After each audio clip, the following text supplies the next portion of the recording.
Babu, now we will see increased safety type E protection. Before this, we had two types of protection system for electrical apparatus. Flame-proof apparatus and intrinsically safe apparatus or intrinsically safe circuit. But in the year of 2002, a third protection for electrical apparatus is introduced in our country. The name is increased safety type E protection. लेकिन ये जो तीनों हम नाम बताए, पहले दो थे अब तीन हो गए, इनका काहे इस्तेमाल करते हैं, कहाँ इस्तेमाल करते हैं? ओपन कास्ट में करते हैं का बाबू? ओपन कास्ट में जितने का नाम बोला एकरो केकरो नहीं यूज होता है।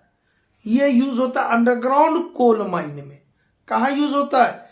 अंडरग्राउंड कोल माइन में और अंडरग्राउंड ऐसी मेटल माइन में जहां इनफ्लेमेबल गैस मिलने की संभावना हो। क्यों? क्योंकि आप लोग को बताए हैं, चाहे गैस एक्सप्लोजन हो, चाहे कोल डस्ट का एक्सप्लोजन हो, उसके लिए सोर्स ऑफ इग्निशन चाहिए, बताए ना। तो इलेक्ट्रिकल एपरेटस अपने आप में एक सोर्स ऑफ इग्निशन है। क्या हो सकता है? जब भी हम इलेक्ट्रिकल एपरेटस को बंद या चालू करते हैं, ऑन या ऑफ करते हैं, तो स्पार्क प्रोड्यूस होता है। क्या प्रोड्यूस होता है? स्पार्क प्रोड्यूस हो सकता है, होता है। कई बार केबल ब्रस्ट हो गया, उससे स्पार्किंग हो जाएगा। तो ये परिस्थितियों में स्पार्क पैदा हुआ मतलब सोर्स ऑफ इग्निशन हो गया। और यदि वहां पर गैस वाला एटमॉस्फेयर है, गैसी एटमॉस्फेयर है, तो उसमें क्या लग जाएगा? आग लग जाएगा, एक्सप्लोजन हो जाएगा। तो उससे बचने के लिए हम क्या क्या इस्तेमाल करते हैं इलेक्ट्रिकल एपरेटस के लिए? Flame proof apparatus, intrinsically safe apparatus, जिनका हम पहले डिस्कशन कर चुके हैं। यदि किसी को लगेगा कि फिर एक बार बताई तो बताएंगे, टेंशन मत लीजिए, ठीक है।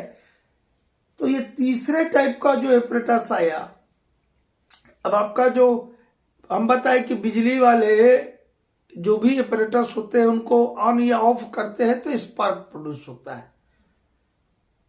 तो उनके लिए तो हम इलेक्ट्रिकल जो प्रोटेक्शन सिस्टम था फ्लेम प्रूफ एपरेटस और इंट्रिंसिकली से पहले से थे। तो ये तीसरा किसके लिए है? ऐसे इलेक्ट्रिकल एपरेटस के लिए सिस्टम लागू होता है जो इलेक्ट्रिकली स्पार्क ही ना पैदा करता हो, ठीक है। और इलेक्ट्रिकल स्पार्क कैसे पैदा होता है पहले ये भी नहीं जानना जरूरी। हम कहते हैं ऑन और ऑफ। ऑन कर रहे मतलब कॉन्टैक्ट बन रहा, मतलब जब कॉन्ट्रैक्टर यदि रहेगा, कॉन्ट्रैक्टर नहीं बोल रहा बेटा, कॉन्ट्रैक्टर, ठीक है। ये एक है और एक ये से जुड़ गया तो क्या हो गया? कॉन्टैक्ट बन गया। तो कॉन्ट्रैक्टर सही है, ये और ये कॉन्ट्रैक्टर्स है। तो ये कॉन्ट्रैक्टर्स यदि इंस्ट्रूमेंट में है, एपरेटस में है, तो कॉन्टैक्ट के लिए इनका इस्तेमाल करेंगे। ये कॉन्टैक्ट हो गया, ये कॉन्टैक्ट ऑफ हो गया। तो ऐसा होता तो भी स्पार्किंग पैदा होता, ऐसा होता तो भी स्पार्किंग, मतलब ऑन और ऑफ दोनों कंडीशन में। तो कॉन्ट्रैक्टर्स रहेगा तो स्पार्किंग पैदा होगा। रिलेस, रिलेस काहे के लिए इस्तेमाल करते हैं हम? कुछ चीजों सेंस पता करने के लिए। रिलेस क्या एक प्रकार से सेंसर है। कहीं और फॉल्ट करंट पैदा हुआ या कोई टाइप का फॉल्ट पैदा हुआ तो उसको सेंस करेगा, पता करेगा और ऑटोमेटिकली पावर क्या करता है? स्विच कर देता है, स्विच ऑफ कर देता है, ठीक है। ब्रशेस लगे रहते हैं इलेक्ट्रिकल एपरेटस में, उससे भी स्पार्किंग पैदा होता है। तो हम क्या करते हैं इनके सेफ्टी टाइप ई में कि कॉन्ट्रैक्टर, ब्रशेस और रिलेस का इस्तेमाल ही नहीं करते हैं। और जब इस्तेमाल नहीं करेंगे तो उसके अंदर जो कि ये लोग डेंजरस स्पार्क पैदा करते हैं। अब जो आप एपरेटस में ये चीजें ही नहीं होगा तो स्पार्क पैदा होगा? नहीं पैदा होगा। और जब स्पार्क पैदा नहीं होगा तो गैस में आग लगेगा बाबू जितेंद्र? ना लगो, ठीक है। इसीलिए स्टार्टिंग में क्या बोला हमने? increased safety type E protection meant only for those electrical apparatus which do not produce sparks or arcs in normal operation। ये इनके सेफ्टी टाइप प्रोटेक्शन जो है उन इलेक्ट्रिकल एपरेटस के लिए ही लागू होता है जो कि अपने नॉर्मल ऑपरेशन के दौरान चिंगारी पैदा ना करता हो। ठीक है, तो ये इसका डिस्क्रिप्शन हो गया। एक लाइन का क्या लिखा, इनके सेफ्टी टाइप ई प्रोटेक्शन, यहीं से लिख दो, इनके safety type e protection meant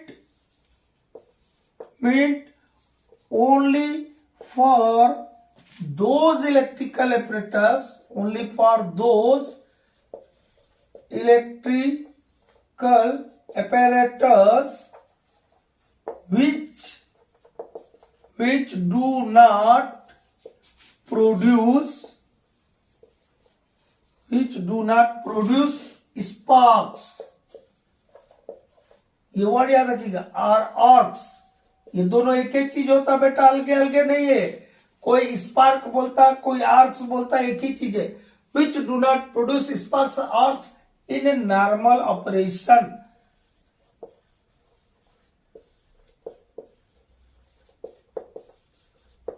इतना सा एक लाइन का तो बात बोला। इनके सेफ्टी टाइप ई प्रोटेक्शन क्या होता है? इनके safety type e protection meant only for those electrical apparatus which do not produce sparks or arcs in normal operation। इनके सेफ्टी टाइप ई प्रोटेक्शन सिर्फ उन एपरेटस के लिए ही लागू हो सकता है जी जो कि अपने नॉर्मल ऑपरेशन के दौरान स्पार्क पैदा ना करते हो, चिंगारी पैदा ना करते हो।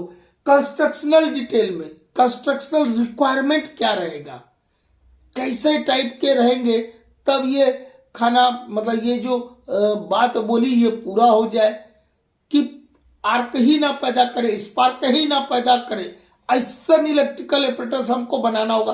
तो कुछ कंस्ट्रक्शनल डिटेल चाहिए ना, कंस्ट्रक्शनल रिक्वायरमेंट चाहिए ना। तो क्या कंस्ट्रक्शनल रिक्वायरमेंट है, क्या शर्तें होगी इसके कंस्ट्रक्शन की?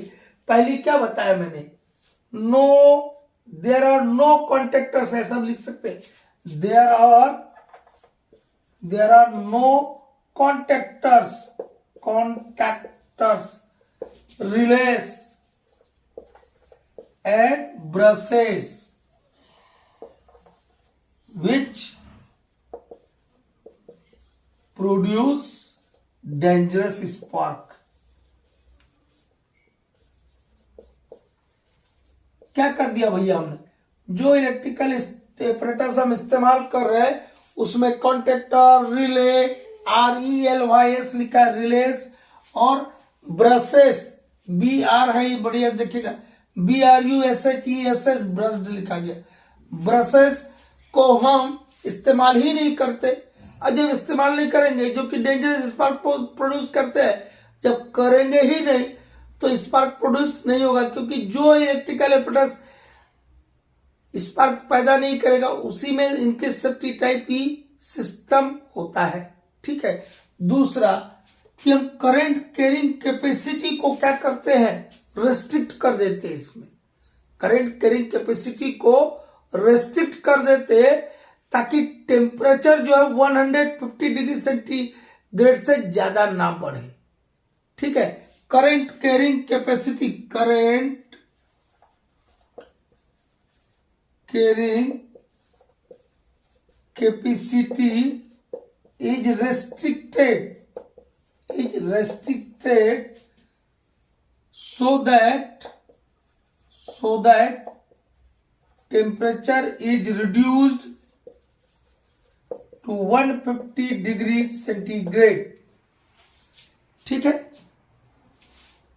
टेम्परेचर भी ज्यादा नहीं बढ़ेगा। टेम्परेचर बढ़ने से भी कई बार स्पार्किंग हो जाता है, वायर गर्म हो जाएगा, कंडक्टर गर्म हो जाएगा, तो कंडक्टर गर्म होने से कई बार क्या होगा, ब्रस्टिंग का भी चांसेस बढ़ जाता है। देखते ना, आग लग जाता है कई बार, लगातार बिजली जाने दीजिए आपके केबल से, या घरों में कोई वायर है, इससे बिजली से घर का भी लाइट वाइट बंद किया करो, इंस्ट्रूमेंट को बंद किया करो, ताकि क्या होगा, अरे लगातार उसके अंदर बिजली ना गुजरेगा तो गर्म नहीं ना होगा, इसलिए गर्म नहीं होना चाहिए ज्यादा। इसलिए क्या करते हैं, इसमें करंट कैरिंग कैपेसिटी को कम कर देते। तो कम करंट लेके जाएगा तो टेम्परेचर भी क्या करेगा, उसका कम रहेगा, इसलिए ताकि वो 150 डिग्री सेंटीग्रेड से ज्यादा टेम्परेचर सर्किट में ना बने। ठीक है, तीसरा क्या करते हैं हम, प्लेस ऑफ यूज बाद में देखेंगे। थर्ड हम क्या करते हैं कि जो लाइव पार्ट्स है जिनके अंदर बिजली है, लाइव पार्ट्स मतलब जिनके अंदर बिजली है, उनके बीच एयर गैप बढ़ा देते, एयर क्लियरेंस क्या करते हैं, बढ़ा देते, increase air clearance, increase air clearance या गैप बोल सकते, between live parts, between live parts, जो आपके जिन पार्ट्स में बिजली है, लाइव पार्ट्स में जिन पार्ट्स में बिजली, उनके बीच में एयर गैप बना देते हैं, दूर दूर रखेंगे तो क्या होगा, सटेगा नहीं, सटने से ना चिंगारी पैदा होगा, तो चिंगारी पैदा नहीं होना चाहिए बोलते हैं इसमें, तब वो उस पर लागू होगा इंक्रीज सेफ्टी टाइप ई, तब ना उसको हम इंक्रीज सेफ्टी टाइप ई बोलेंगे। तो ये कर दिया। इसके अलावा क्या करते हैं हम, समय के साथ क्या होता है, डिफॉर्मेशन होता है हर चीज में, इंसान में होता है, पदार्थ में होता है, दुनिया में होता है। तो जो आप इलेक्ट्रिकल एपरेटस इस्तेमाल कर रहे हो, उसके जो इक्विपमेंट आप लगा रहे हैं छोटे छोटे, वो भी समय के साथ डिफॉर्म होंगे कि नहीं, खराब होंगे कि नहीं। तो वो खराब समय के साथ होंगे तो इतने बढ़िया क्वालिटी के रख दे कि एक निर्धारित पीरियड तक वो खराब ना हो। इसके लिए हम क्या करते हैं, use of increased safety of insulation and resistance, या good quality of insulation and resistance to ageing. यहां एक वर्ड आता है गुड और इंप्रूव्ड क्वालिटी बोल सकते हैं बेटा, गुड क्वालिटी बोलिए, इंप्रूव्ड क्वालिटी बोलिए, एक बार good quality of insulation and resistance, insulation and resistance to ageing, A G E, age हुआ जैसे लिखते अपन उम्र, और उसमें आईएनजी लग गया, यही एजिंग का मतलब है कि समय के साथ जो डिफॉर्मेशन होगा उसको बोलते हैं एजिंग, एजीई आईएनजी, एज में आईएनजी लग गया, एजिंग एक साथ वर्ड है। Good quality of insulation and resistance to ageing, समय के साथ जो आपके इक्विपमेंट में गड़बड़ी आएगा, खराबी होगा, उससे निपटने के लिए हम क्या करते हैं, good quality of insulation and resistance का इस्तेमाल करेंगे। और जब ये रिक्वायरमेंट रहेगी तो आपका जो है एपरेटस से स्पार्क पैदा ही नहीं होगा, और स्पार्क पैदा नहीं होगा तो आग गैस भी रहेगा वहां तो आग लगेगा, आगे लगेगा, पहले तो आग लगता है उसके बाद एक्सप्लोजन होता है, तो एक्सप्लोजन होने के चांसेस से खत्म हो गए। अब यूज कहां करेंगे इनकी सेफ्टी टाइप ई को, प्लेस ऑफ यूज क्या देखेंगे, place of use, place of use कहां इस्तेमाल करते हैं हम इंक्रीज सेफ्टी टाइप ई इलेक्ट्रिकल एपरेटर्स को। आपका रेगुलेशन 110 कौन सा रेगुलेशन, सीएमआर ना बाबू, सेंट्रल इलेक्ट्रिसिटी अथॉरिटी रेगुलेशन 2010, बिजली वाला जो रेगुलेशन है उसका 2010 का रेगुलेशन नंबर 110 का सब रेगुलेशन 1 का क्लॉज 3 एंड 4 हमको बताता है use of increase safety E type electrical apparatus के बारे में। और ये दोनों में डिग्री 1 गेसीमाइन में ही इस्तेमाल करना है। कहां यूज करना है, डिग्री 1 गेसीमाइन में। ठीक है, ये डिग्री 1 गेसीमाइन में कब करना है, यहां कब करना है। ठीक है, डिग्री 1 गेसीमाइन में जो भी बैटरी ऑपरेटेड या इलेक्ट्रिकल ऑपरेटेड आपके पोर्टेबल और ट्रांसपोर्टेबल एपरेटस है, उनको डिग्री 1 गेसीमाइन में किसी भी स्थान पर सुटेबल गैस मॉनिटरिंग डिवाइस के साथ इस्तेमाल कर सकते हैं। ये बोलता है आपका रेगुलेशन 110 का क्लॉज 110 का सब रेगुलेशन 1 का क्लॉज 3, ये जो हम बात बोली, क्या बोला, इन डिग्री 1 गैसीमाइन बैटरी ऑपरेटेड और electrical operated portable and transportable apparatus such as shuttlecocks, main or material equipment, transporting equipment shall be used at any place in degree 1 gaussiamine with suitable monitoring devices for gas detection. Gas को detection करने के लिए suitable monitoring devices के साथ आप degree 1 गैसीमाइन में portable और transportable apparatus, चाहे वो बिजली से चलते हो चाहे बैटरी से चलते हो, जैसे कि शटल कार है आपका मटेरियल ट्रांसपोर्ट के लिए जो हम कोई इंस्ट्रूमेंट इस्तेमाल कर रहे हैं, या मेन राइडिंग के लिए, मेन और मटेरियल बोले ना, तो मेन मतलब क्या हुआ, मेन को ट्रांसपोर्ट करना मतलब मेन राइडिंग के लिए जो आप इंस्ट्रूमेंट इस्तेमाल कर रहे हैं उसका माइन के किसी भी भाग में इस्तेमाल कर सकते, लेकिन उस इक्विपमेंट के साथ, उस एपरेटस के साथ आपको गैस जांच करने वाला साधन लगाना होगा, ये बोलता है। ठीक है, उसके बाद अब डिग्री 1 में ही जो आपको बिजली फिटिंग करना है, लाइटिंग फिटिंग करना है, तो उसके लिए नियम क्या है, उसके लिए नियम है कि विद इन द एलवीसी जो लास्ट वेंटिलेशन कनेक्शन है और रिटर्न ईयर में आपको जो लाइटिंग फिटिंग्स होगा वो फ्लेम प्रूफ इनक्लोजर में रहेगा।